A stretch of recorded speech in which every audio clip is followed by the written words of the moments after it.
जब पृथ्वी अपनी धुरी पर अपनी धुरी के चारों ओर घूमती है उसको कहते हैं रोटेशन या परिभ्रमण। अर्थ जब रोटेट करती है तो पृथ्वी का रोटेशन होता है वेस्ट से ईस्ट की तरफ, पश्चिम से पूर्व रोटेट करती है। पृथ्वी को एक परिभ्रमण पूरा करने में लगता है कितना समय? 23 घंटे 56 मिनट और 4 सेकेंड। सो पहले रोटेशन हेडिंग डाल लिए और रोटेशन हेडिंग डालने के बाद फिर उसको देखते हैं, डिस्कस करें।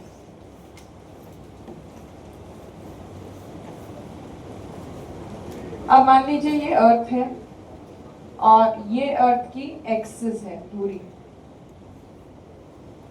इस धुरी के चारों तरफ पृथ्वी घूमेगी, एक्सिस।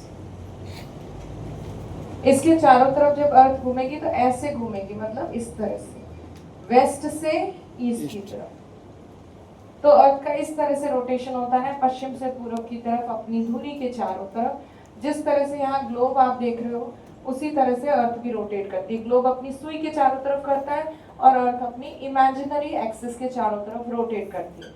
एक रोटेशन कंप्लीट करने में 23 घंटे 56 मिनट और 4 सेकंड का समय लगता है अर्थ को। अर्थ जब रोटेट करती है उसके बहुत सारे प्रभाव होते हैं, इम्पैक्ट्स होते हैं।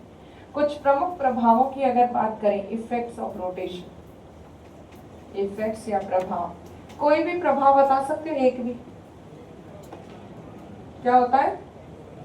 दिन रात, सूर्य का उदय होना और अस्त होना, ये दोनों प्रभाव हैं। बिल्कुल सही बताए।